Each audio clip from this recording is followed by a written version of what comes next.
Shabbat shalom, everybody. Shabbat shalom. Shabbat shalom. Shabbat shalom.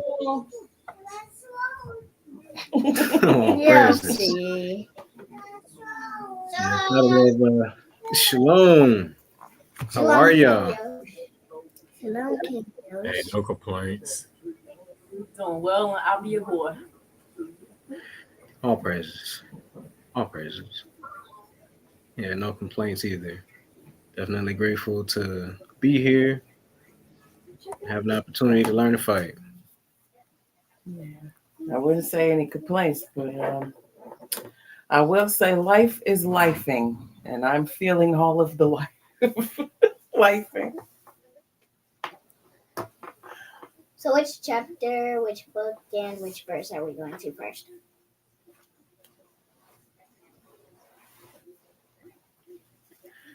The title of today's lesson, it's on the screen. Something about this captivity, humiliation.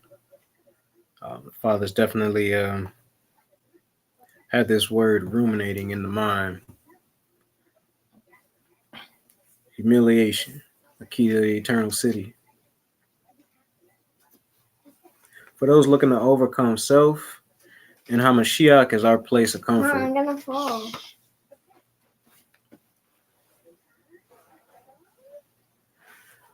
Though for the flesh, it can be an uncomfortable place.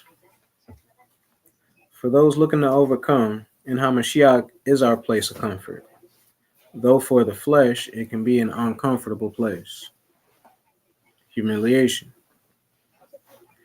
Humiliation is the abasement of pride, which creates mortification or leads to a state of being humbled, or reduced to lowliness or submission. It is an emotion felt by a person whose social status, either by force or willingly, has just decreased. Wikipedia. Humiliation is the key granting access to the ark. Come inside out of the rain.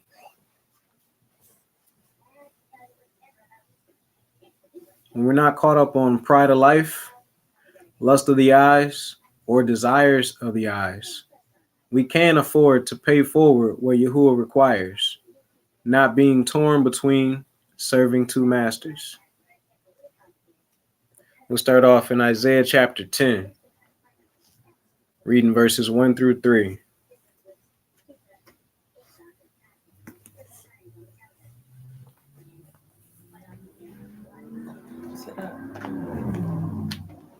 Isaiah 10, 1 through 3.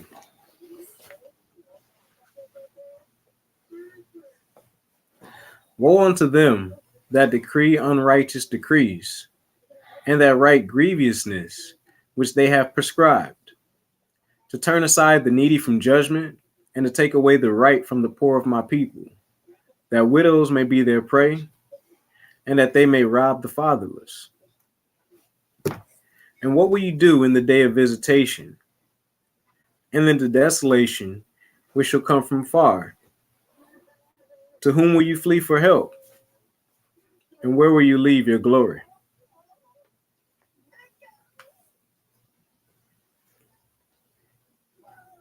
Let's look at Daniel chapter 6. Daniel 6, 1 through 28. Keep these verses in mind as we read through 6. Daniel chapter 6.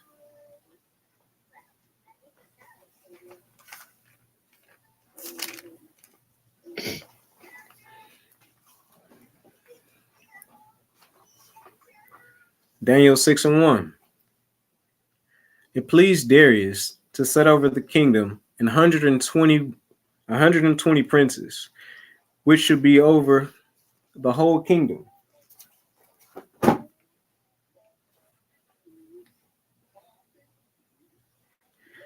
And over these 3 presidents, of whom Daniel was first, that the princes might give accounts unto them, and the king should have no damage. Then this Daniel was preferred above the presidents and princes, because an excellent spirit was in him, and the king thought to set him over the whole realm. Then the presidents and princes sought to find occasion against Daniel concerning the kingdom, but they could find none occasion nor fault, for as much as he was faithful, neither was there any error or fault found in him. Then said these men, we should not find any occasion against Daniel, except we find it against him concerning the law of his God, the law of his Elohim.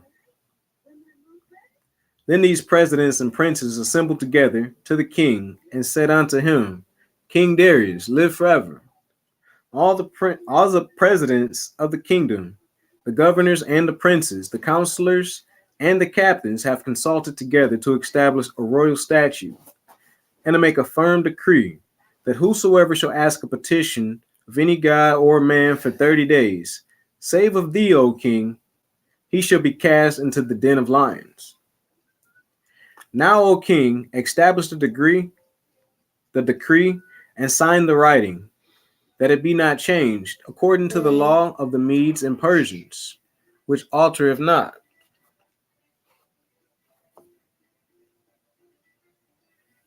Wherefore King Darius signed the writing and the decree. Now when Darius knew that the writing was signed, he went into his house. Now when Daniel knew that the writing was signed, he went into his house, and his windows being open, in his chamber toward Jerusalem, he kneeled upon his knees 3 times a day and prayed and gave thanks before his Elohim, and he did as he did aforetime.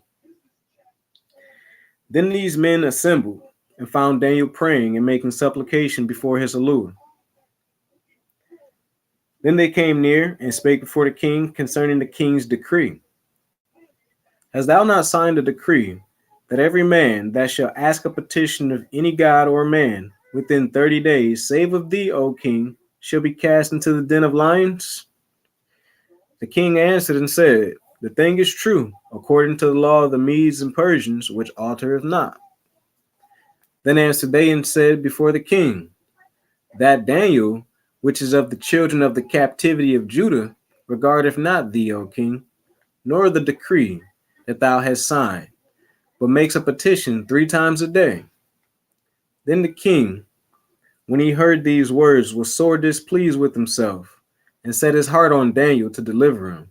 And he labored till the going down of the sun to deliver him. Then these men assembled unto the king and said unto the king, know, O king, that the law of the Medes and Persians is, that no decree nor statute which the king establishes may be changed. Then the king commanded, and they brought Daniel and cast him into the den of lions. Now the king spake and said unto Daniel, thy Elohim, whom thou servest continually, he will deliver thee. And a stone was brought and laid upon the mouth of the den, and the king sealed it with his own signet, and with the signet of his lords, that the purpose might not be changed concerning Daniel. Then the king went into his palace, and passed the night fasting, neither were instruments of music brought before him, and his sleep went from him. Then the king arose early in the morning, and went in haste unto the den of lions. And when he came to the den, he cried with a lamentable voice unto Daniel. And the king spake and said to Daniel, O Daniel, servant of the living Elohim, servant of the living God, is thy Elohim, whom thou servest continually, able to deliver thee from the lions? Then said Daniel unto the king, O king, live forever. My Lord have sent his angel, and have shut the lions' mouths, that they have not hurt me. For as much as before him innocency was found in me, and also before thee, O king, have I done no hurt. Then was the king exceedingly glad for him, and commanded that they should take Daniel up out of the den. So Daniel was taken up out of the den, and no manner of hurt was found upon him, because he believed in his Elohim. And the king commanded, and they brought those men which had accused Daniel, and they cast them into the den of lions, them, their children, and their wives. And the lions had the mastery of them, and brake all their bones in pieces, wherever they came at the bottom of the den. Then King Darius wrote unto all people, nations, and languages that dwell in all the earth, peace be multiplied unto you. I make a decree that in every dominion of my kingdom men tremble in fear before the allure of Daniel, for he is the living allure, and steadfast forever in his kingdom, that which shall not be destroyed, and his dominion shall be even unto the end. He delivereth and rescues, and he works signs and wonders in heaven and in earth, who have delivered Daniel from the power of the lions. So this Daniel proposed in the reign of Darius. Excuse me. So this Daniel prospered in the reign of Darius and in the reign of Cyrus the Persian.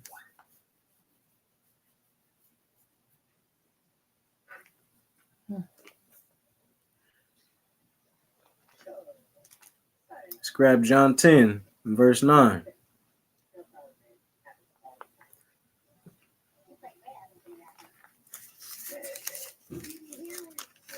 John chapter 10 and verse 9. I am the door. By me, if any man enter in, he shall be saved, and shall go in and out and find pasture. I can't say that those wicked doers in Daniel 6 would have made the kingdom for doing so, but I can say they brought swift destruction on themselves for not just letting Daniel be. They didn't choose humiliation. They proved themselves unlike Hamashiach and unlike the Torah.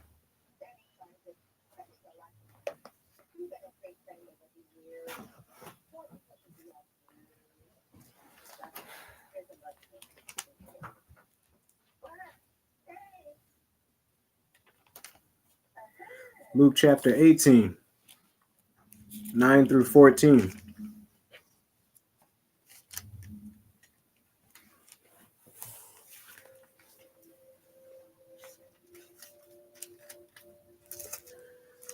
Luke 18, verse 9.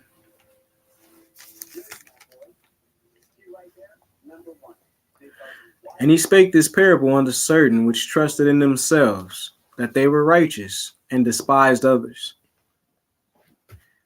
2 men went up into the temple to pray, the one a Pharisee and the other a publican. The Pharisee stood and prayed thus with himself: Yah, I thank thee that I am not as other men are, extortioners, unjust, adulterers, or even as this publican. I fast twice in the week. I give tithes of all that I possess. And the publican, standing afar off, would not lift up so much as his eyes unto heaven, but smote upon his breast, saying, Yah, be merciful to me, a sinner. I tell you, this man went down to his house justified, rather than the other. For everyone that exalts himself shall be abased, and he that humbles himself shall be exalted. That's a recurring theme throughout all the scriptures that we'll go through today. He that humbles himself shall be exalted. Forgive me. He that exalts himself shall be abased, and he that humbles himself shall be exalted.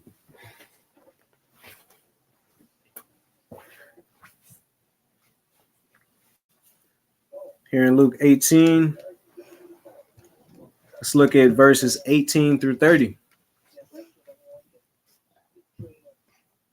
I'm about to fall off the couch. Maybe you should choose a different seat.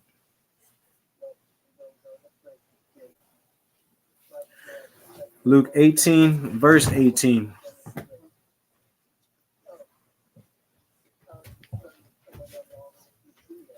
A certain ruler asked him, saying, Good master, what shall I do to inherit eternal life? And Yahushua said unto him, Why callest me thou good? None is good save one, that is Yah. Thou knowest the commandments. Do not commit adultery, do not kill, do not steal, do not bear false witness, honor thy father and thy mother.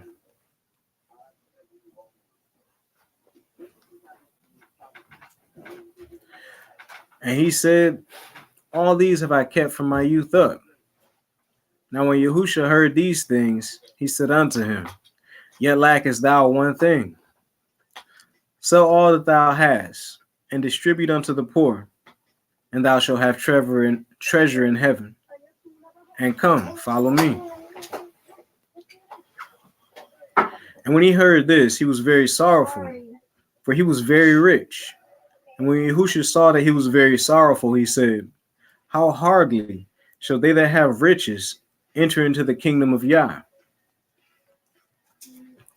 For it is easier for a camel to go through a needle's eye than for a rich man to enter into the kingdom of Yah. And they that heard it said, Who then can be saved? And he said, The things which are impossible with men are possible with Yah. Then Peter said, Lo, we have left all and followed thee. And he said unto them, Verily I say unto you, there is no man that have left house or parents, or brethren, or wife, or children, for the kingdom of Yah's sake, who shall not receive manifold more in this present time, and in the world to come, life everlasting.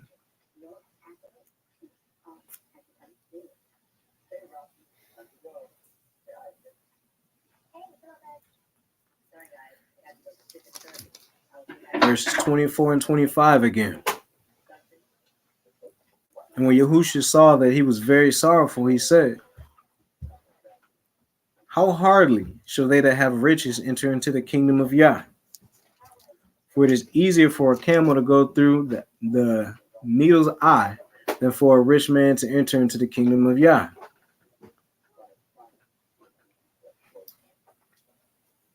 From there, let's grab Deuteronomy 8 and 18.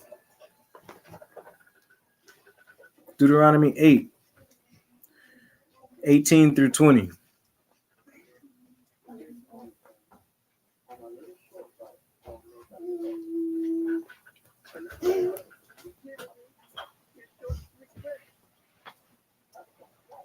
Deuteronomy 8 and 18. But thou shalt remember the Adonai thy Elohim, for it is he that gives thee power to get wealth, that he may establish his covenant which he sware unto thy fathers, as it is this day.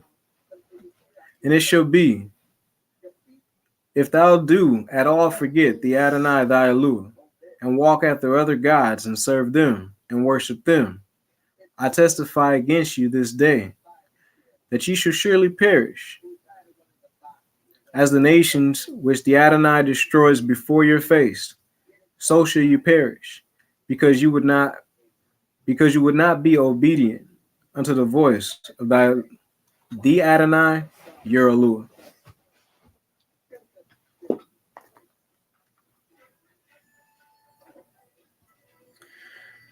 Something about finding comfort in this life can cause us to lose sight of humiliation. We tend to forget exactly how abased we are without Yahuwah.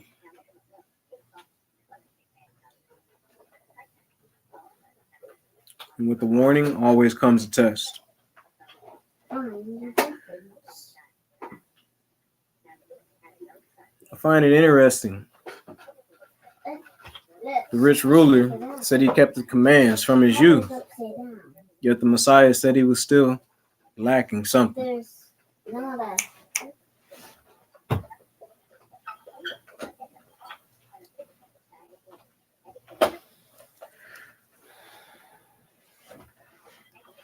What happens to those who don't choose humiliation?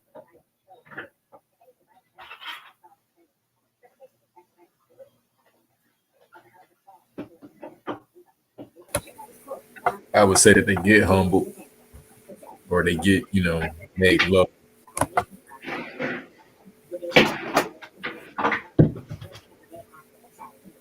Agreed. Shucks, what happened to Egypt at Exodus?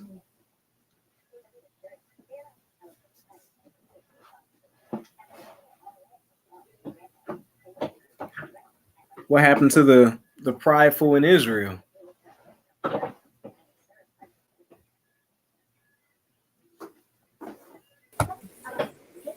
Same fate as those that were in Egypt, to be honest. They saw plagues, they saw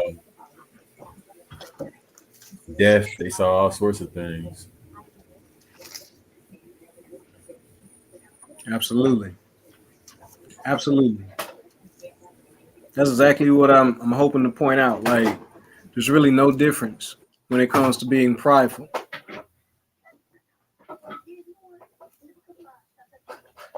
Let's look at Ezekiel 17, 1 through 14. Ezekiel 17, 1 through 14.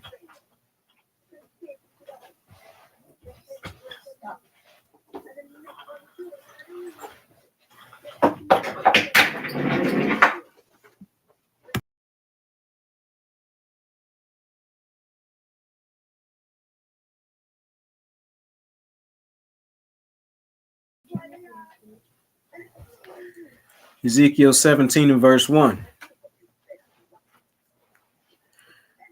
And the word of the Adonai came unto me, saying, Son of man, put forth a riddle, and speak a parable unto the house of Israel, and say, Thus saith the Adonai Eluah, a great eagle with great wings, long winged, full of feathers, which had diverse colors, came unto Lebanon and took the highest branch of the cedar. He cropped off the top of his young twigs and carried it into a land of traffic. He set it in a city of merchants. He took also of the seed of the land and planted it in a fruitful field. He placed it by great waters and set it as a willow tree. And it grew and became a spreading vine of low stature, whose branches turned toward him, and the roots thereof were under him. So it became a vine, and brought forth branches, and shot forth sprigs. There was also another great eagle, with great wings and many feathers. And behold, this vine did bend her roots toward him, and shot forth her branches toward him, that he might water it by the furrows of her plantation.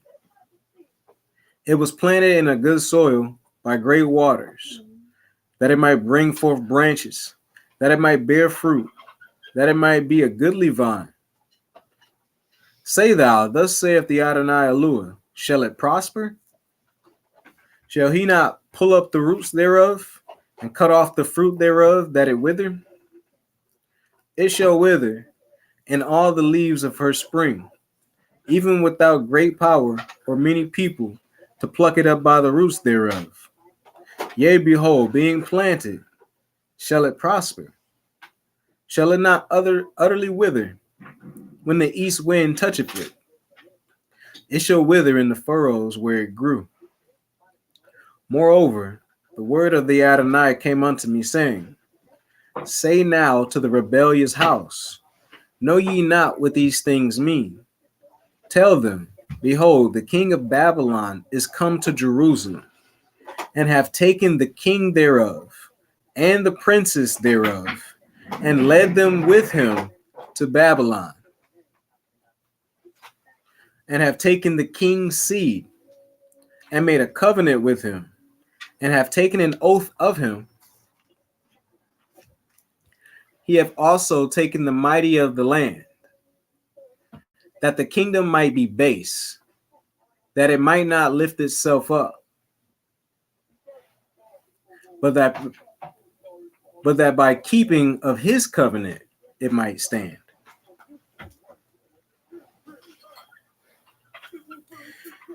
Verse 4, the word traffic is H3367. Canaan from H3665. Humiliated. Canaan, a son of Ham. Also the country inhabited by him. Canaan. Merchant, traffic. H3665. Canaan, a primitive root properly to bend the knee, hence to humiliate, vanquish, bring down, bring down low, into subjection, under, humble, humble self, subdue.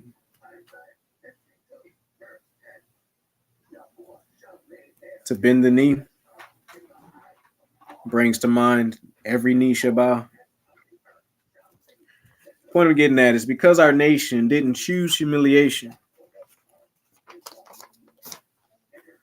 the consequence of our actions in pride led us to servitude in a land named after one cursed to be servant. We were made subject unto those subjected to being servants. This is unnatural.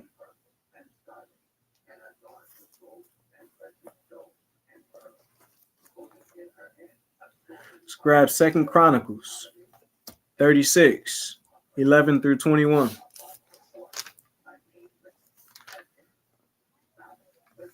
Second Chronicles 36, 11 through 21.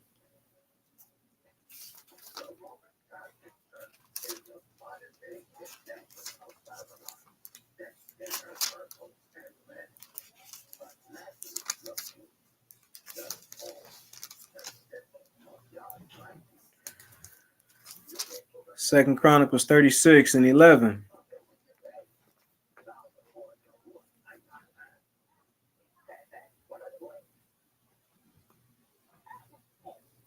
Zedekiah was 1 and 20 years old when he began to reign, and reigned 11 years in Jerusalem. And he did that which was evil in the sight of the Adonai his Elohim, and humbled not himself before Jeremiah the prophet, speaking from the mouth of the Adonai. And he also rebelled against King Nebuchadnezzar, who had made him swear by Yah, but he stiffened his neck and hardened his heart from turning unto the Adonai, Elohim of Israel. Moreover, all the chief of the priests and the people transgressed very much after all the abominations of the heathen, and polluted the house of the Adonai, which he had hallowed in Jerusalem. And the Adonai, Elohim of their fathers, sent to them by his messengers, rising up betimes and sending, because he had compassion on his people and on his dwelling place. But they mocked the messengers of Yah, and despised his words, and misused his prophets, until the wrath of the Adonai arose against his people, till there was no remedy. Therefore he brought upon them the king of the Chaldeans, who slew their young men with the sword in the house of their sanctuary, and had no compassion upon young man or maiden, old man, or him that stooped for age. He gave them all into his hand, and all the vessels of the house of Yah, great and small, and the treasures of the house of the Adonai, and the treasures of the king and of his princes, and all these he brought to Babylon. And they burnt the house of Yah, and brake down the wall of Jerusalem, and burnt all the palaces thereof with fire, and destroyed all the goodly vessels thereof. And them that had escaped from the sword carried he away to Babylon, where they were servants to him and his sons until the reign of the kingdom of Persia, to fulfill the word of the Adonai by the mouth of Jeremiah, until the land had enjoyed her Sabbaths. For long as she lay desolate, she kept Sabbath, to fulfill 70 years, or to fulfill 70 years.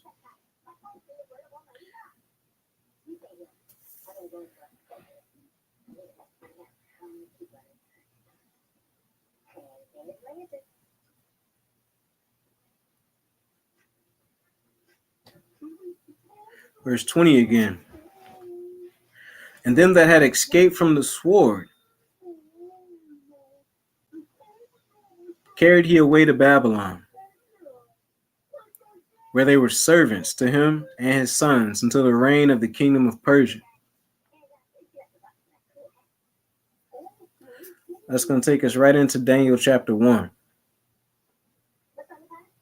And we'll see how Daniel ended up where we started off in chapter 6 in the first place. Daniel chapter 1, 1 through 7.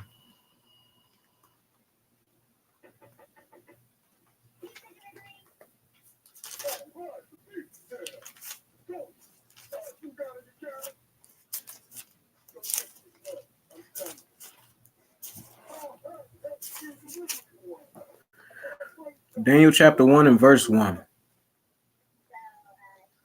In the 3rd year of the reign of Jehoiakim, king of Judah, came Nebuchadnezzar, king of Babylon, into Jerusalem and besieged it. And the Adonai gave Jehoiakim, king of Judah, into his hand, with part of the vessels of the house of Yah, which he carried into the land of Shinar, to the house of his God, and brought the vessels into the treasure house of his God. And the king spake unto Ashpenaz, the master of his eunuchs, that he should bring certain of the children of Israel, and of the king's seed, and of the princes, children in whom was no blemish, but well favored, and skillful in all wisdom, and cunning in knowledge, and understanding science, and such as had ability in them to stand in the king's palace, and whom they might teach the learning of the tongue of the Chaldeans. And the king appointed them a daily provision of the king's meat and of the wine which he drank, so nourishing them 3 years, that at the end thereof they might stand before the king. Now among these were the children of Judah, Daniel, Hananiah, Mishael, and Azariah, unto whom the prince of the eunuch gave names. For he gave unto Daniel the name Belshazzar, and to Hananiah of Shadrach, and Mishael of Meshach, and to Azariah, a bad Negro.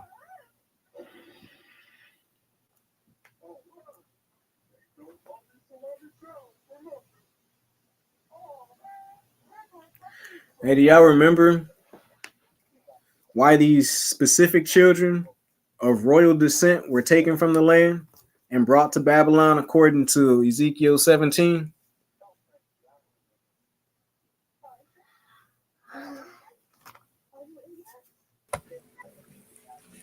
These were the most able people. So like the people of higher status, the people of wealth, position, those were the ones that were taken first.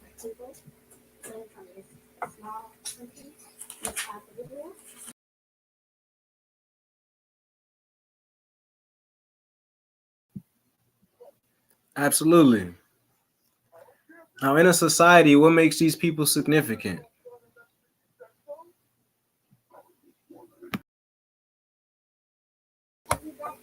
But for starters, they can provide value to whatever the society is that they're going into.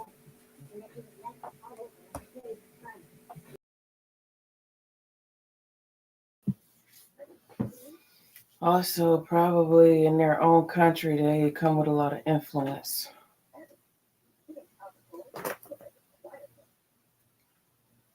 Absolutely.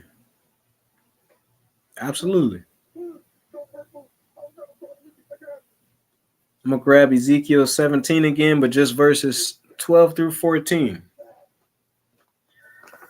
Ezekiel 17, verse 12. Say now to the rebellious house, know ye not what these things mean? Tell them, behold, the king of Babylon is come to Jerusalem, and he hath taken the king thereof, and the princes thereof. He took royal bloodlines and led them with him to Babylon. And he hath taken of the king's seed and made a covenant with him, and he hath taken an oath of him. He hath also taken of the mighty of the land, that the kingdom might be base.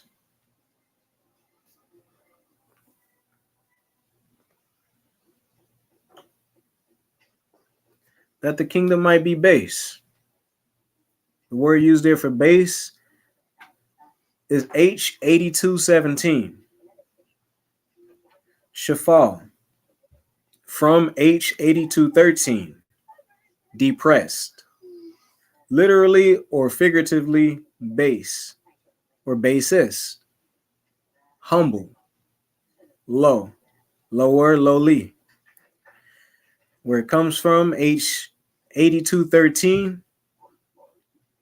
Shafel, a primitive root to depress or sink, especially figuratively to humiliate.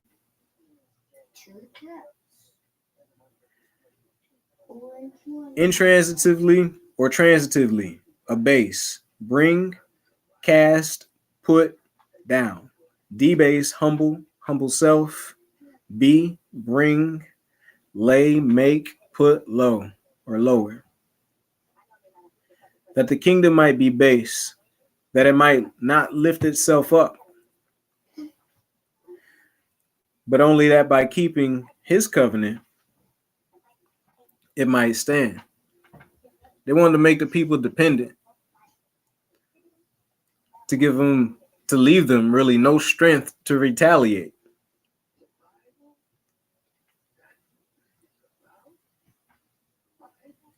They took the best of us so that the kingdom of Israel would not have the strength or dexterity to stand on its own. If it can't stand on its own, it can't do much to retaliate or rebuild itself. Does any of this sound familiar?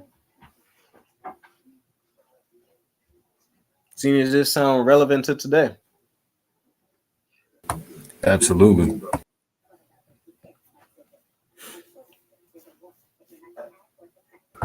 That's pretty much the story of how it goes. I mean, at one point in time, we had leaders, uh, all kinds of different social groups, what have you, and they, COINTELPRO and everything else to make sure that the leaders get brought down, and then they can set up, unwise fools or youths or just people that's playing for the opposite team, above the people. And the people don't have any strength at that point because they don't have any wisdom to rely on.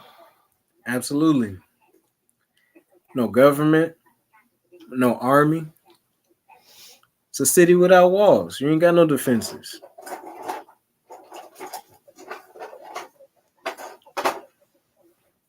Even to add on, fathers out of the incentivizing fathers out of the homes. I mean, list goes on and on. Like, whatever the source of strength is, if they can cut you away from that on any level, then you pretty much up a creek.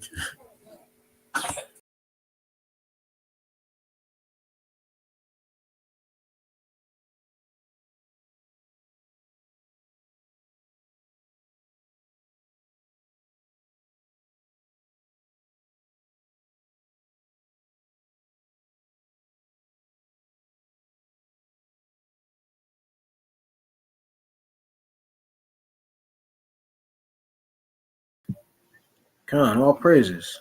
In agreement. All praises. I was just gonna add to, since this series or title of this lesson, something about this captivity. It's something that the Father been opening my eyes to more and more and more. And it's not like, we hadn't seen it before, but just the depths of how deep this goes when we look at our captivity and how things are going. Like we just pointed out, it seemed like it don't even seem like it is the fact that every time we get something going, it gets shot down. Puppets get put into place where we might have had strong leaders before. So we create these things and they get taken right from up under us and infiltrated. And it just, the Father is just recently and just opening my eyes to the depths of how, with this captivity, it is directly evident of how we're reaping what we've sown. We ended up doing all of this stuff first amongst one another, which is how someone else can come in and do this from the outside in. It seems like there's always somebody, there's always a devil's advocate in something, there's always a turncoat in something that we're doing or some situation that we're trying to bring about, some wellness for the people. There's always somebody within trying to undermine. And that's just gone back from the times of like it's just like I said, the Father's just opening my eyes to the depths recently of how much stuff we had done unto ourselves first, amongst one another first. And then to hear this, taking away the what is it, the princes, the well-to-do of the nation, to the taking away the people who are capable of affecting change or having influence in our nation and whatnot, even in scriptures way back. Well, it just brings to my mind that scripture when we first asked for a king, what did the Most High say was going to happen? He said he's going to take your sons. He's going to take your stuff. He's going to do this. He's going to do that. We began this stuff amongst ourselves. And of course, like it just, we're reaping what we sowed, because now we look at it and it's like, man, we seem like we can't get right. No, we can't, because our salvation ain't in another person. Our salvation is in the Most High. We keep seeing the fruit of what we've done. And it's just disheartening. Talking about humiliation, because immediately my mind went to like, humiliation rituals and stuff like that. Like we hear about that, conspiracy, whatever. We hear about that stuff, people having to go through humiliation rituals, but then when they do that, they're elevated by the people of this world. They're elevated by the system of this world. But because we wouldn't choose to do that amongst one another, forgive your brother if he come and repent to you 70 times 7. You know what I'm saying? Like we wouldn't do that amongst one another. No, we sitting here taking exacting every last penny from one another, not being merciful unto one another. Now, the Most High had to abase us. But it just makes me think how there's a duality to this. So we talk about humiliation. And yeah, there's a way there's something, to being humiliated in the world, but there's also something to being humiliated under the Most High. Agreed. Because it comes down to, what are you willing to be humiliated for? Mm-hmm.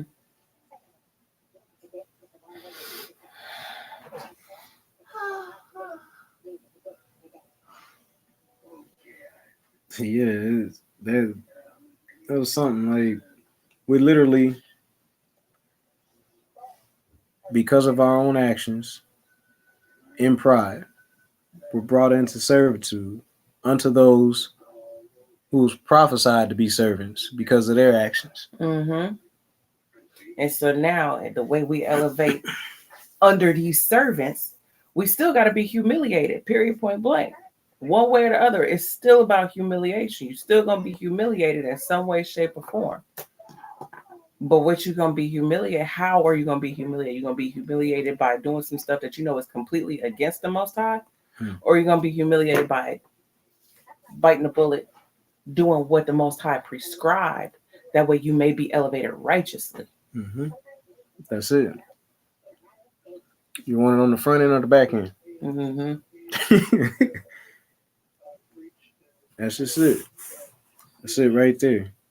Now all the distractions is to try to pull us away from that. Every time we get in a toe groove spiritually, the distractions come along and try to get us to forget humility and to forget the value of allowing Yahuwah to humiliate you. And it's so interesting because of that situation. It literally just popped in my mind. Like, just kind of talk about a little bit. Maybe if you feel like telling the story or whatever. The situation where you were talking about earlier this week, and I was completely in the wrong, and I'm like, no, tell that lady. Oh yeah. Like, yeah. like that just is evidence right there to me.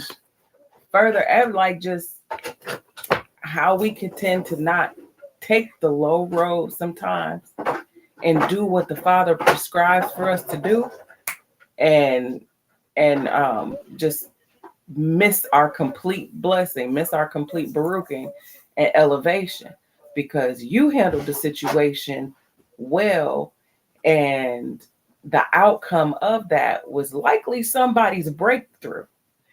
That's what it sounded like to me. Somebody's revelation, somebody's spiritual, just mental, emotional, and spiritual breakthrough. Whereas you telling me the story of it, and I'm all up in defense. It ain't even happened to me, and I'm all up in defense. I know she ain't talking to my husband like that. You know what I'm saying? Like, and we have it's just evidence right there of we have such a hard time. I have such a hard time sometimes just taking the low road. And that's just, that's even just amongst one another. Yeah, that's not even dealing with other nations. Right. That's with our own people. And we all know that we all going through it.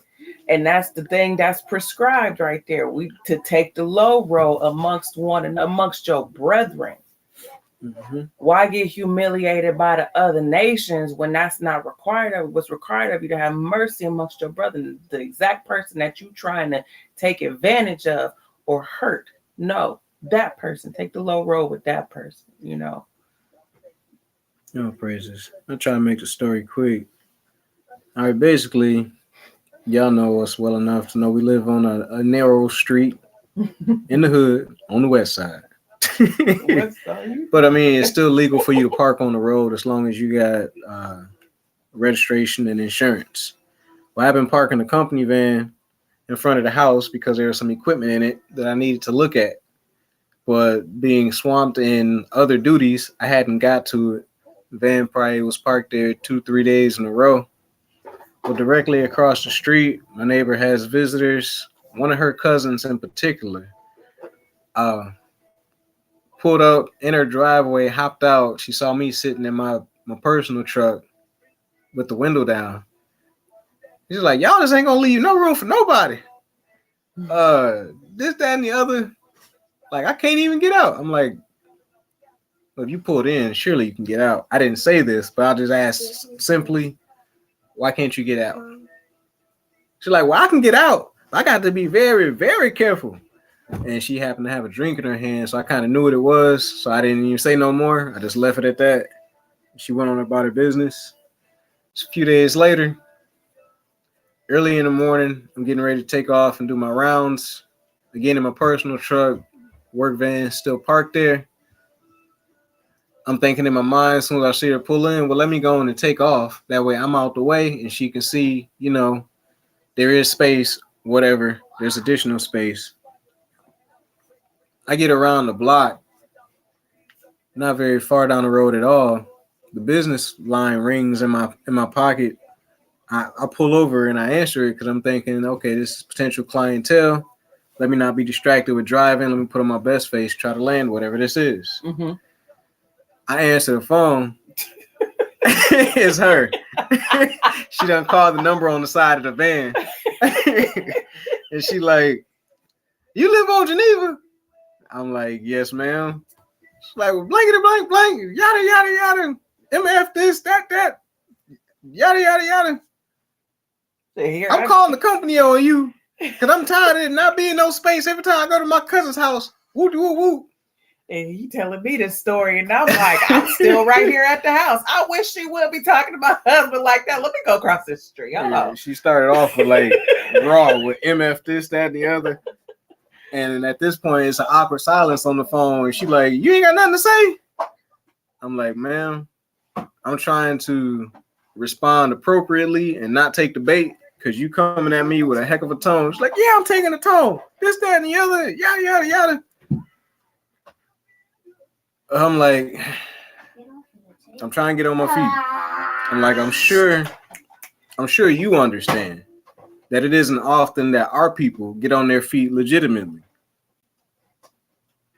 I'm like, the van is not parked there intentionally to be in the way. I got some stuff in it I need to look at. I just been kind of busy trying to manage other things. It's really stuff that a team should be doing. Just right now, I ain't got the team for it. And yeah, that's pretty much what I said. But right when I touched on, I'm sure you can relate, her demeanor changed. And she's like, yeah, I understand. She's like, maybe I got some other things going on with me and I'm just taking it out on you and your van. She's like, because you've been so kind, you ain't gonna hear nothing else from me. You have a great day. I was like, you have a great day too. And that was it. That was the end of the phone call. Literally haven't heard anything else from her. I haven't even seen her for that matter. But then I get home and I start telling my wife the story. And before I can finish the story, she ready to go off. Yeah. I'm trying to get to the point to show her that, like, no, you who already handled it. It was tough. Mm-hmm. And it was only tough because of the pride welling up in me. And in the flesh, you want to be able to just say whatever you're going to say and get somebody told. Yeah. But the Father is not calling us to that. And here I go, because I'm like, I know my husband worked too hard to be listening to you. I don't even give him that kind of talk. I wish you would be talking, all of that. But yeah. For us going forward, the move is humiliation. It might come in many different shapes, forms, and fashions. But if we can be in the practice, we won't have to worry about observing the opportunity. We can just be when the opportunity comes. And the Father will continue to lead us. This is one big giant guinea pig. All right, so yeah, they took the best of our people to sap our strength so that we couldn't stand up on our own. We would have to be dependent on them. Demoralized.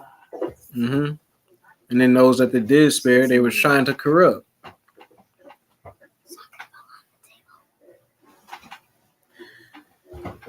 Psalm 83, 1 through 18.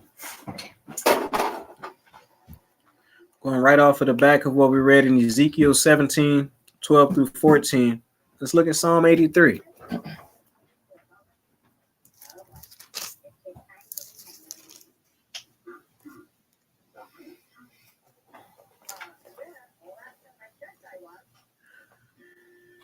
Psalm 83 and verse 1. Keep not thou silent, O Yah. Hold not thy peace, and be not still, O Yah. For lo, thine enemies make a tumult, and they that hate thee have lifted up the head.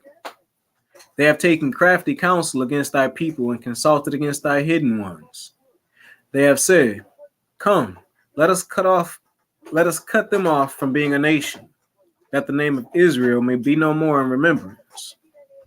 For they have consulted together with one consent. They are confederate against thee.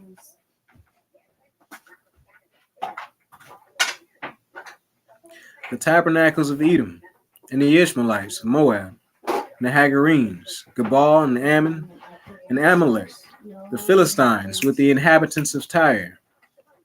Ashur also is joined with them. They have hope in the children of Lot. Selah. Do unto them as unto the Midianites, as to Sisera, as to Jabin, at the brook of Kisan, which perisheth at Endor. They became as dung for the earth, make their nobles like Oreb, and like Zeb, yea, all their princes like Zebah, and as Zamunna, who said, let us take to ourselves the houses of Yah in possession. O my Yah, make them like a wheel, as the stubble before the wind, as the fire burneth a wood, and as the flames setteth the mountains on fire. So persecute them with thy tempests, and make them afraid with thy storm. Fill their faces with shame, that they may seek thy name, O Adonai. Let them be confounded and troubled forever.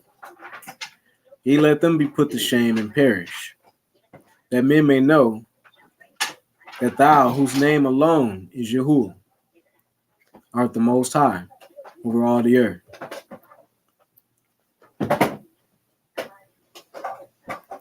Subjugation, humiliation, and domination. That's the move put down by the nations time and time again. And we ain't got a leg to stand on when we ain't got Yahuwah. Most of the time we ain't got him because we're unwilling to bend the knee and forgo humiliation.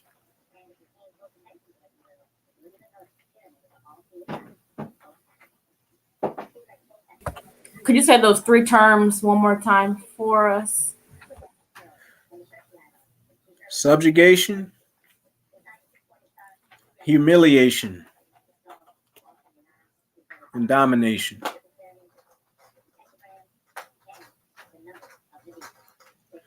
And the thing about humiliation is like we get the opportunity to choose it up front. And when we choose it up front, it's more like a schoolmaster. Somebody's going to teach you. You know, it might be some hard lessons, but it ain't going to be as harsh as when it's on the back end. And you're getting whooped on as if by a cruel oppressor. And that's what the Psalm 83 is. It's that humiliation on the back end. Ezekiel 17 and 14. That's the back end. Hamashiach was telling us that he that's going to be great among you is the one that's going to be serving to all. That's when you're choosing humiliation on the front end. You front loading the humility. And then it's all told. Because you ain't got to get the snot beat out of you before it clicks.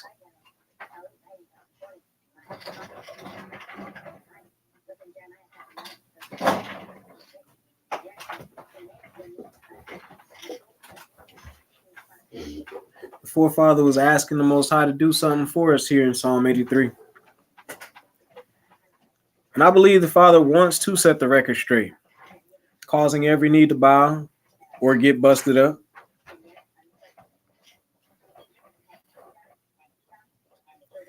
Let's look at Jeremiah 12, 14 through 17.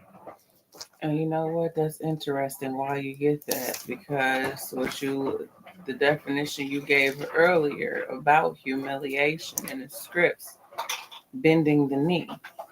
Because I know previously in that particular script, you know, every knee shall bow, every tongue shall confess. And it makes me think of the previous understanding, like, you know, that means you just bow down in worship and you confess.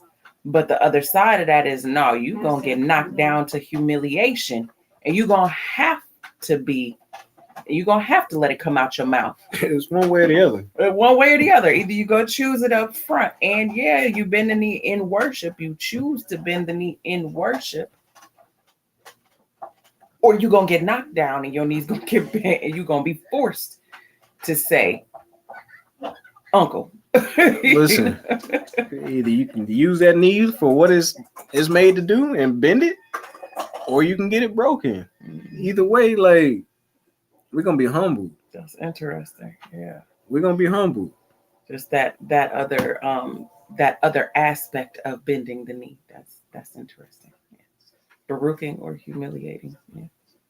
Yeah. Your legs are what you stand on. So whether it's an individual or a nation, you have a hard time standing without your knees. Yeah. Jeremiah 12:14 through 17.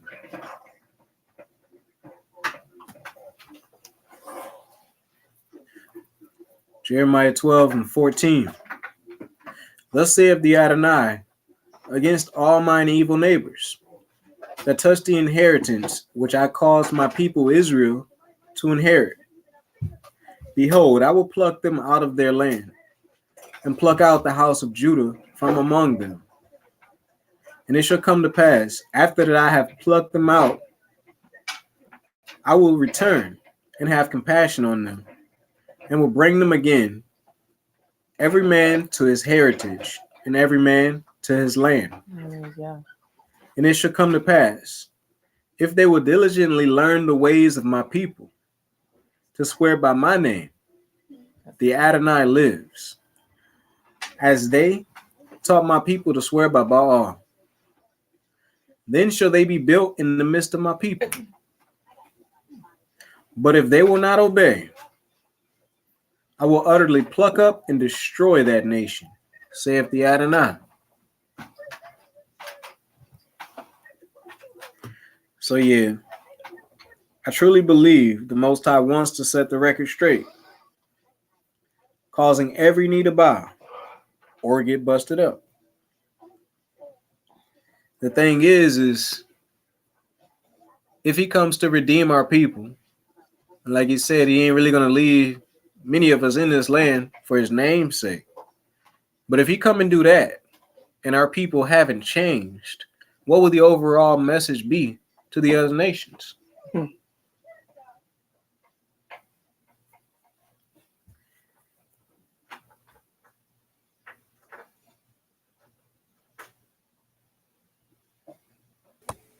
I want to make sure I'm understanding the question right. Can you ask it one more time?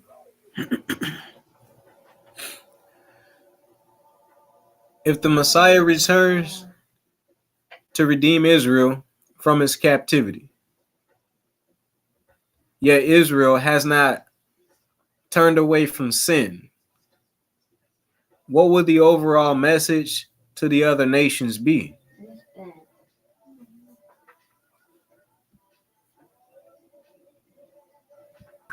I would say, oh, I think it's a couple ways that it could be viewed. One would be that he's just, because I mean it would be on us, but the other side of it would be basically that all of this has been in vain, and that basically he took us through all that he took us through in vain, without the purpose of really anything except just destroying us. So then, therefore, they will feel justified, as they have been really feeling justified doing us how they've done us, because we won't get it together. But if it would be a completely different story if we were beyond reproach, you know what I mean? And now we being oppressed without cause or without reason or without having our fair share of dirt, you know what I mean? So, but that's not the case. So, like, I mean, it's the same thing as it always is. Anytime that one of the tragedies happen to one of our people, the other side always has a counter to that. Well, he shouldn't have been XYZ. Well, shouldn't have been XYZ. So it makes them seem like they're justified in their wrongdoing just because we can't get it together. And I think about too, just wanted to add, like, it makes me think about that Yahuwah said that only a remnant will be saved, or a remnant will be saved. Just for that, for his, for many reasons, but for his name's sake. Like, there's a reason why this world has to go down into the utterly destruction. But hallelujah for the remnant that will be saved, and so we don't have to deal with the whole world about to be destroyed, including his people. But no, Abiyah has a remnant, that will be saved in that midst. So yeah. Yeah, I hope I understood the question the right way. But yeah, basically, in layman's terms, that's what I'm getting at is for all of us that would perish in that case, it would be just. However, I can also see how on the flip side of it, how the optics of it could be for the opposite side that they, I'm justified in my wrongdoing. See, because so it really is imperative that we do get it together. That's basically what I'm getting at.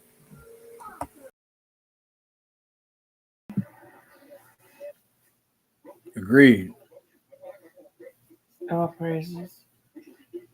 I think just to add to it, also, like if we were redeemed right now, came back, got us, gathered us up, took us over to the land right now.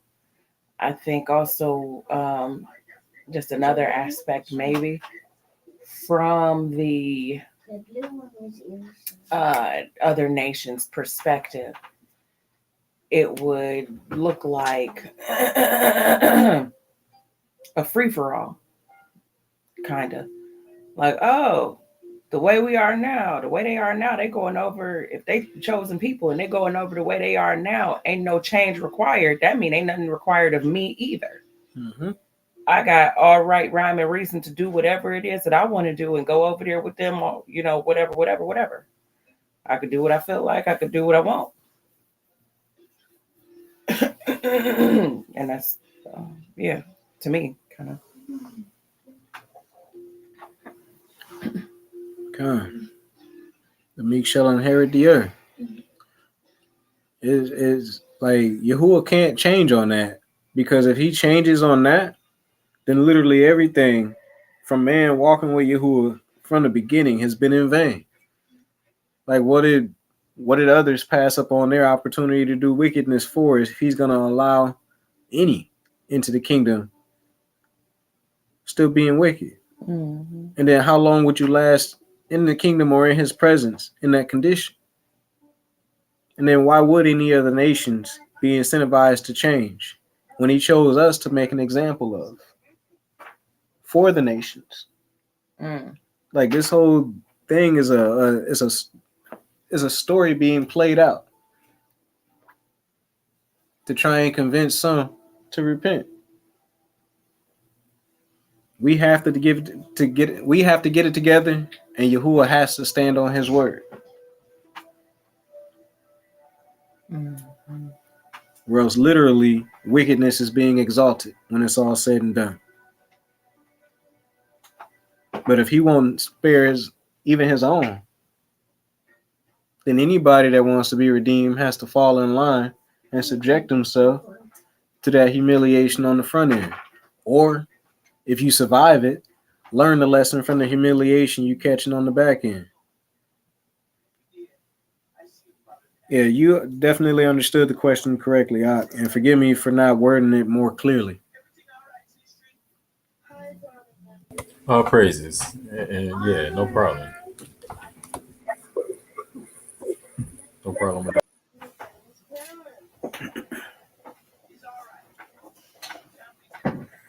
And Jeremiah 12, he also said that he would cause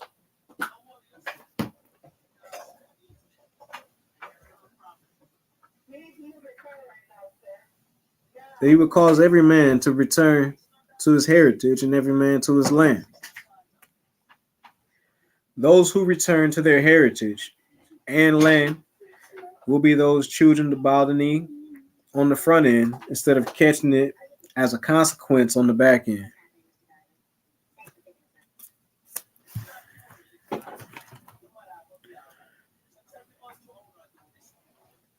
At times, this condition of servitude doesn't sound too bad until you really think about it in real time. And you can see the differences between rental property and ownership, or someone lending me a job versus me owning a company that provides me a steady flow of income. The Most High, has provided, and continues to offer the latter, although time and time again has been taken for granted and lightly esteemed.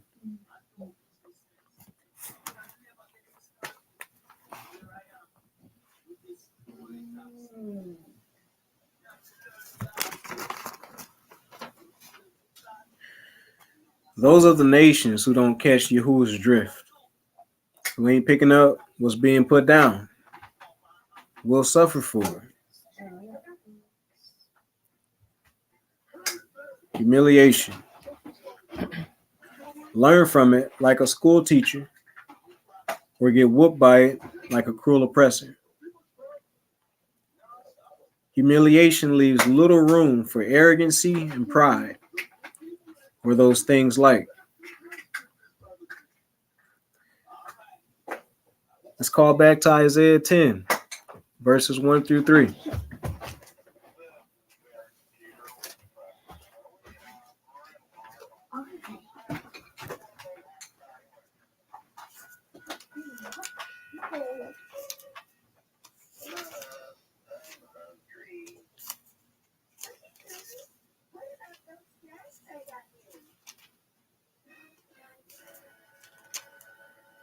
Isaiah 10, 1 through 3.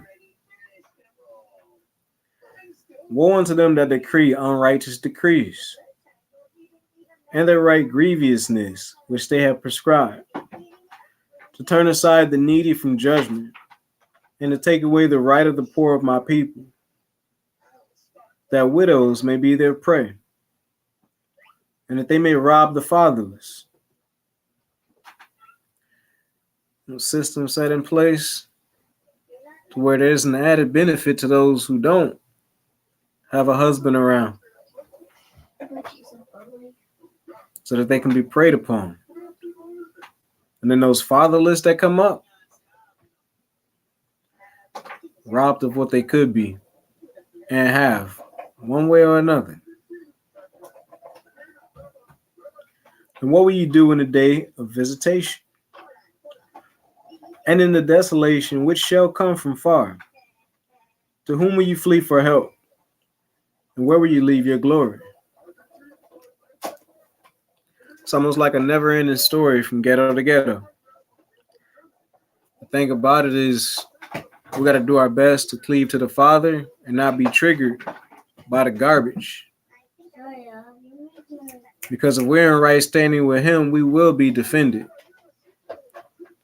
Though at times it is extremely hard not to take the bait and pop off, or not take the bait and just be in the wrong mindset to where you can't even commune with the Father. Because literally that's all it takes is for our mind, our mental to shift in the wrong direction. And then we'll be disconnected from the Father, drunk off of emotion or whatever is going on. SATC is something about this captivity for the oppressed and the oppressor, Jew first and the Gentile.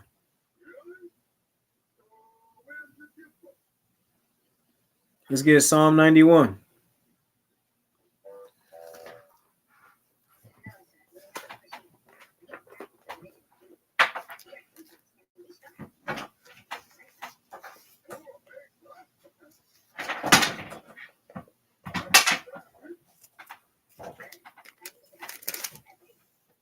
Psalm 91, 1 through 16.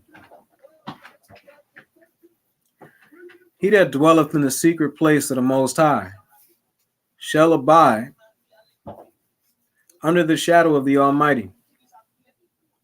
I will say of the Adonai, He is my refuge and my fortress, my Eluah, in Him will I trust. Surely He shall deliver thee from the snare of the fowler and from the noisome pestilence. He shall cover thee with His feathers, and under His wings shalt thou trust. His truth shall be thy shield and buckler. His truth shall be thy shield and buckler.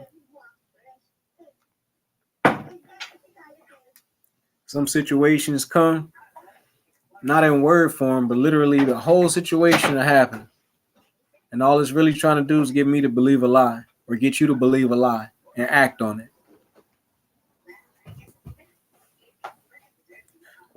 Be strong. Do your best not to take the bait.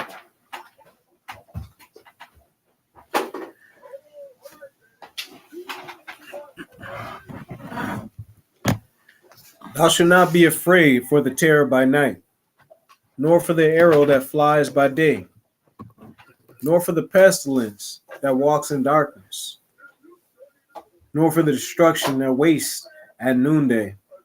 1,000 shall fall at thy side, and 10,000 at thy right hand, but it shall not come nigh thee. Only with your eyes shall you behold and see the reward of the wicked.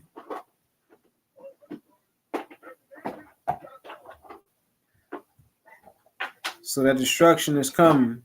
It's going to be the reward of the wicked, rather you Jew or you Gentile. Because thou hast made the Adonai, which is my refuge, even most high, thy habitation. There shall no evil befall thee, neither shall any plague come nigh thy dwelling. For he shall give his angels charge over thee, to keep thee in all thy ways. They shall bear thee up in their hands, lest thou dash thy foot against a stone. You shall tread upon the lion and adder, the young lion and the dragon shall thou trample under foot. Because he has set his love upon me, therefore will I deliver him. I will set him on high, because he hath known my name. He shall call upon me, and I will answer him, and I will be with him in trouble.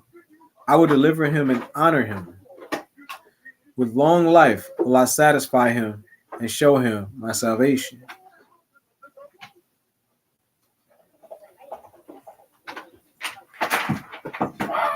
Can we agree that the Most High Yahuwah changes not?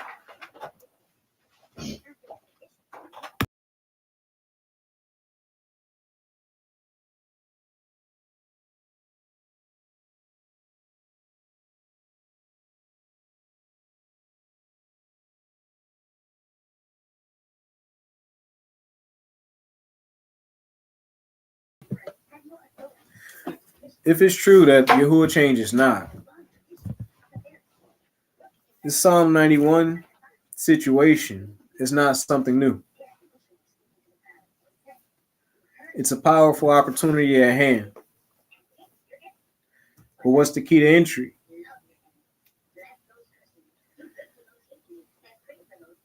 The rich ruler in Luke 18 said he kept the commandments from his youth, yet he was found lacking at his visitation.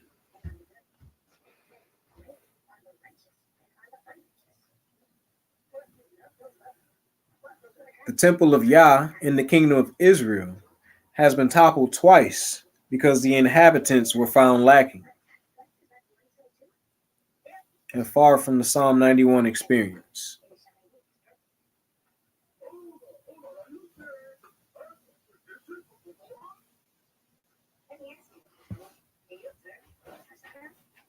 Let's grab Deuteronomy 28, 17 through 31. Deuteronomy 28, 17 through 31.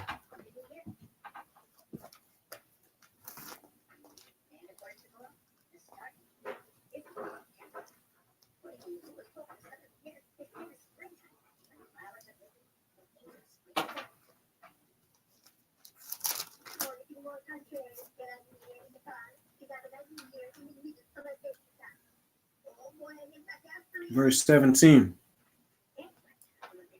Cursed shall be thy basket and thy store. Cursed shall be the fruit of thy body and the fruit of thy land, the increase of thy kind and the flocks of thy sheep. Cursed shall thou be when thou come in. Cursed shall thou be when thou go out. The Adonai shall send upon thee cursing, vexation, and rebuke, and all that thou settest thine hand unto for to do, until thou be destroyed, and until you perish quickly. because of the wickedness of your doings, whereby thou hast forsaken me. The Adonai shall make the pestilence cleave unto thee, until he hath consumed thee from off the land, whither thou goest to possess it. The Adonai shall smite thee with a consumption, and with a fever, and with an inflammation, and with an extreme burning, and with the sword, and with blasting, and with mildew, and they shall pursue thee until thou perish. And thy heaven that is above thy head shall be brass, and the earth that is under thee shall be iron. The Adonai shall make the rain of the land powder and dust. From heaven it shall come down upon thee, until thou be destroyed. The Adonai shall curse thee to be smitten before thine enemies. Thou shalt go out one way against them, and flee 7 ways before them. That's humiliation. You go out united, and you end up in 7 pieces. You just got humbled. And shall be removed into all the kingdoms of the earth.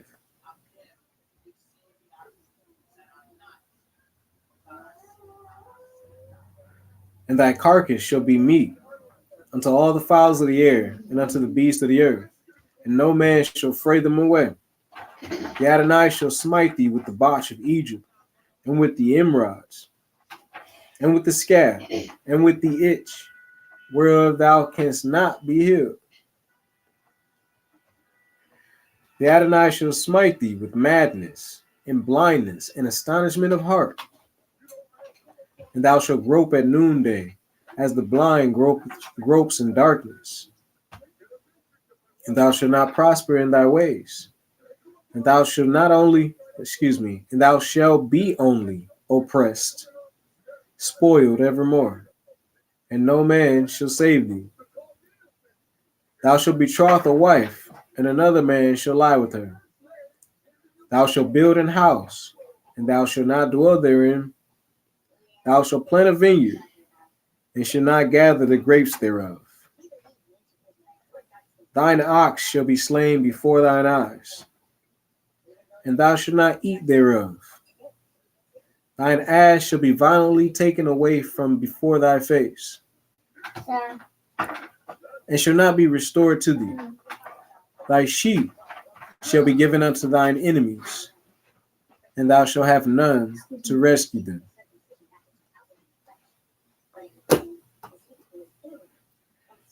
Catching humiliation on the back end.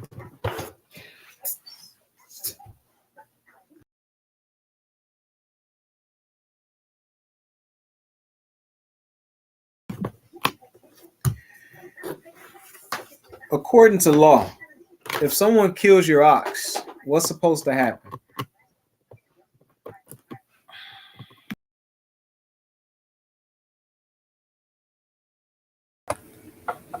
He gotta repay that joint.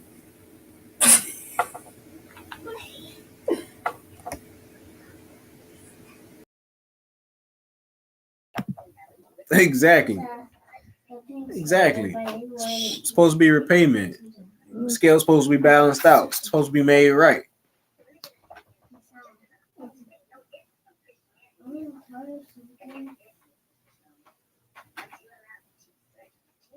Yet here, someone would kill your ox and you wouldn't get paid for it. You wouldn't even get a plate. Because Abba is trying to humiliate you, that you become more like him. This whole situation is set up to cause us to rethink ourselves and choose to become more like him. It's only when we're not willing to walk in humiliation that we can't afford to do things in a manner pleasing unto him. But when we choose humiliation, there's not really anything that can be thrown at us that we can't face in his likeness with his help.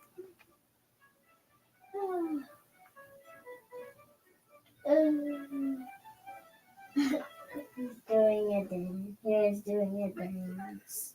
Jeremiah chapter 3. Jeremiah chapter 3. And we almost done here, y'all. Jeremiah 3, verses 1 through 4.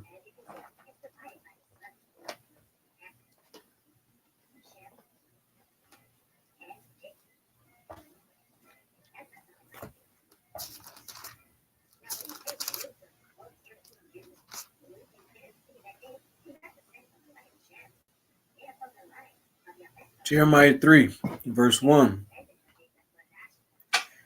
They say, if a man put away his wife, and she go from him and become another man's, shall he return unto her again? Shall not that land be greatly polluted? But thou hast played the harlot with many lovers. Yet return again to me, saith the Adonai. Lift up thine eyes unto the high places, and see where thou hast not been lying with.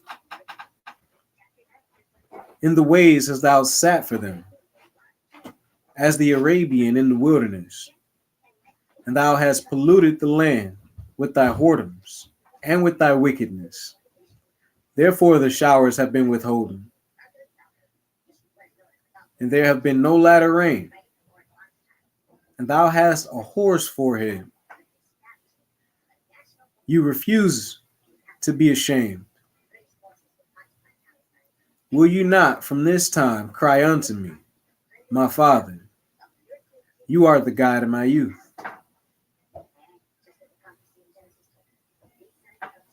If we continue to have a whore's forehead, refusing to be ashamed, the punishment is then null and void, and the punished has no remedy. If we continue to refuse to be ashamed, when Yahuwah is trying to shame us, to bring us low, that ultimately we might become more like him, then the punishment is null and void, and the punished is without remedy. Jeremiah 30, 1 through 24. What's something else?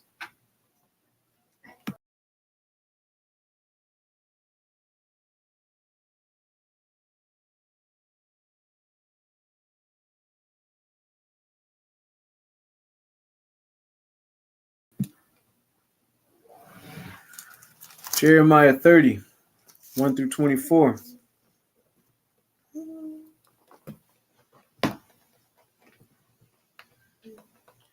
'30 and verse 1. The word that came to Jeremiah from the Adonai, saying, thus speaketh the Adonai, Elohim of Israel, saying, write thee all the words that I have spoken unto thee in a book. For lo, the days come, saith the Adonai, that I will bring again the captivity of my people Israel and Judah, saith the Adonai, and I will cause them to return to the land that I gave to their fathers, and they shall possess it. And these are the words that the Adonai spake concerning Israel and concerning Judah. For thus saith the Adonai, we have heard a voice of trembling, of fear, and not of peace. Ask ye now and see whether a man doth travail with child. Wherefore do I see every man with his hand on his loins, as a woman in travail, and all faces are turned into paleness. Alas, for the day is great, so that none is like it. It is even the time of Jacob's trouble, but he shall be saved out of it. For it shall come to pass in that day, saith the Adonai of hosts, that I will break his yoke from off thy neck, and will burst thy bonds, and strangers shall no more serve themselves of him. But they shall serve the Adonai their Elohim, and David their king, whom I will raise up unto them. Therefore, fear thou not, O my servant Jacob, saith the Adonai. Neither be dismayed, O Israel, for lo, I will save thee from afar, and thy seed from the land of their captivity. And Jacob shall return, and shall be in rest, and be quiet, and none shall make him afraid.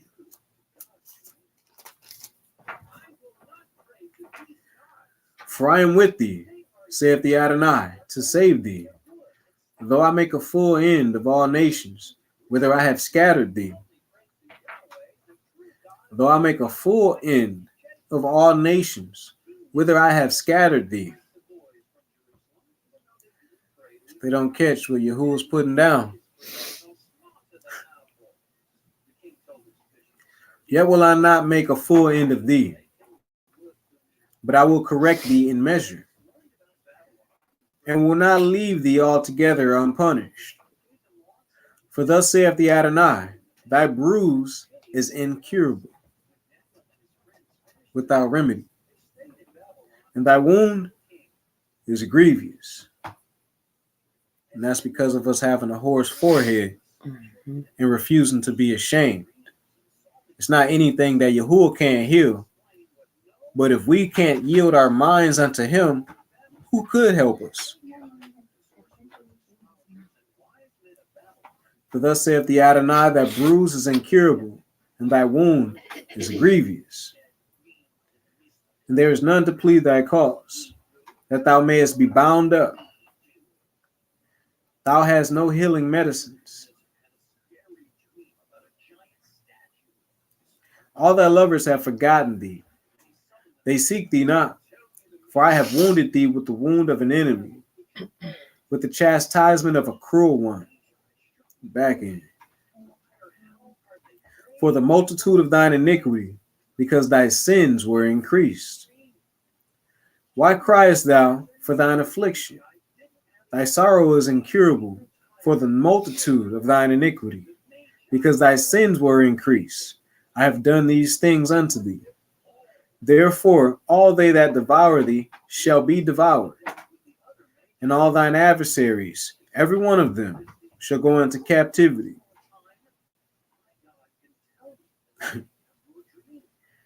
This is why the world will never encourage you to repent,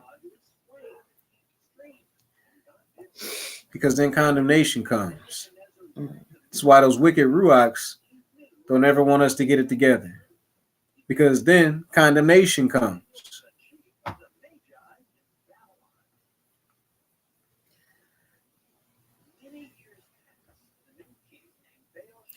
Therefore, all they that devour thee shall be devoured, and all thine adversaries, every one of them, shall go into captivity. And they that spoil thee shall be a spoil, and all that prey upon thee will I give for a prey. For I will restore health unto thee, and I will heal thee of thy wounds, saith the Adonai. Because they called thee an outcast, saying, This is Zion, whom no man seeketh after. Thus saith the Adonai, Behold, I will bring again the captivity of Jacob's tents, and have mercy on his dwelling places, and the city shall be builded upon her own heap, and the palace shall remain after the manner thereof. And out of them shall proceed thanksgiving, and the voice of them that make merry. And I will multiply them, and they shall not be few. I will also glorify them, and they shall not be small. Their children also shall be as aforetime, and their congregation shall be established before me. And I will punish all that oppress them, and their nobles shall be of themselves, and their governor shall proceed from the midst of them. And I will cause them to draw near, and he shall approach unto me. For who is this that engaged his heart to approach unto me, saith the Adonai? And ye shall be my people, and I will be your allure. Behold, the whirlwind of the Adonai goes forth with fury, a continuing whirlwind. It shall fall with pain upon the head of the wicked. The fierce anger of the Adonai shall not return until he have done it, and until he have performed the intents of his heart. In the latter days you shall consider it.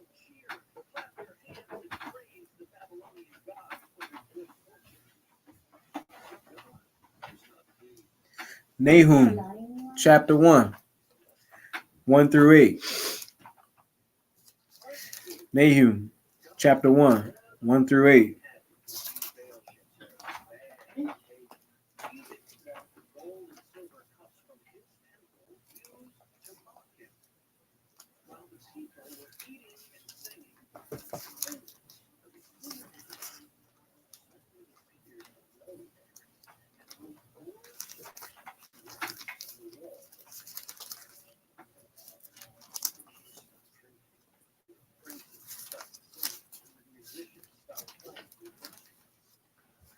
Somebody let me borrow y'all book of Nahum.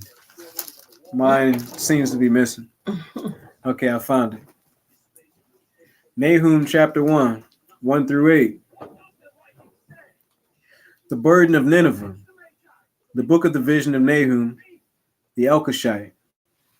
Yahuwah is jealous, and the Adonai revenges. The Adonai revenges and is furious. The Adonai will take vengeance on his adversaries, and he reserves wrath for his enemies. To the Jew first, and to the Gentile. And he reserves wrath for his enemies. The Adonai is slow to anger and great in power, and will not at all acquit the wicked. The Adonai hath his way in the whirlwind, and in the storm, and the clouds are the dust of his feet. He rebukes the sea and makes it dry, and dries up all the rivers.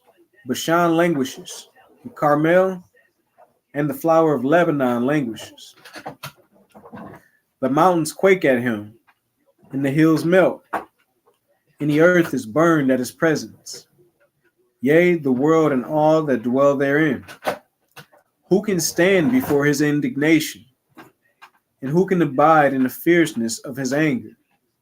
His fury is poured out like fire, and the rocks are thrown down by him. The Adonai is told, a stronghold in the day of trouble. Remember Psalms 91. It ain't got to all be bad. The Adonai is told, a stronghold in the day of trouble. And he knows them that trust in him.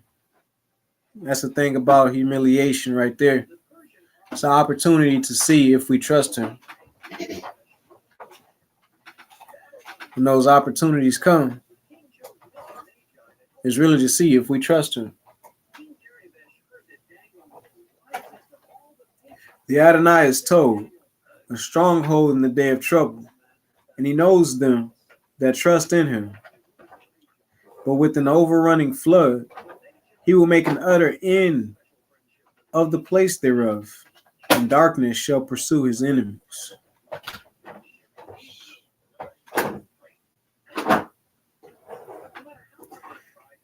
Last but not least, we'll grab Isaiah 55, verses 6 through 13. Isaiah 55, 6 through 13.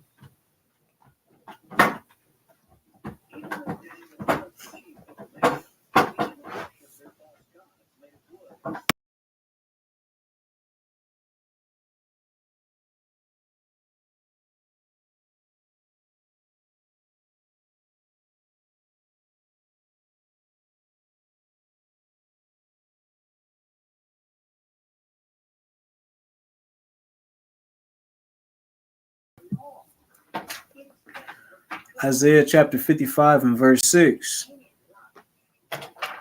Seek ye the Adonai while he may be found. Call ye upon him while he is near. There's an opportunity for us to exercise humiliation. Believe it, he's near. Seek ye the Adonai while he may be found. Call ye upon him while he is near. Let the wicked forsake his way, and the unrighteous man his thoughts, and let him return unto the Adonai, and he will have mercy upon him, and to our Eluah, for he will abundantly pardon. For my thoughts are not your thoughts, neither are your ways my ways, saith the Adonai. For as the heavens are higher than the earth, so are my ways higher than your ways, and my thoughts than your thoughts.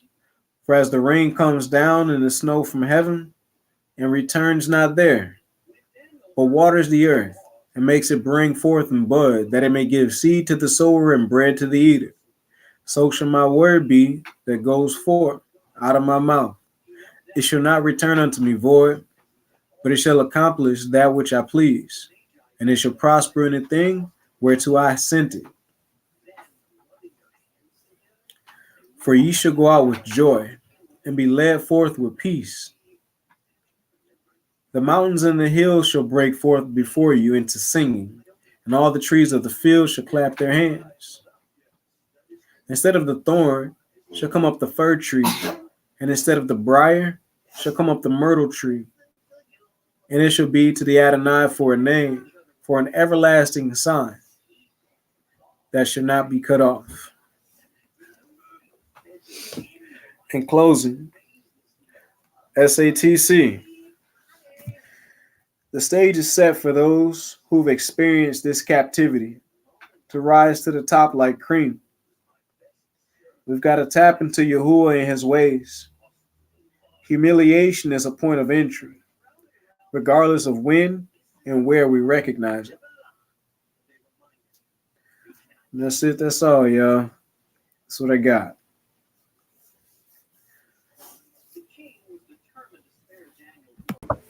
All praises. Yeah, excellent lesson.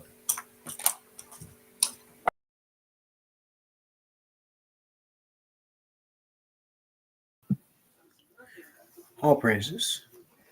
All praises. All right, well, if that's it, then we are going to say Shabbat Shalom to everybody. May the Most High keep us. May he hear us in our time of distress. May he make us exponentially so much more than we are this day. And may that be for our toe and not for our undoing.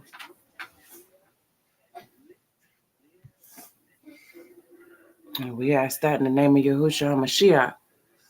Let it be so. Shalom. Shalom.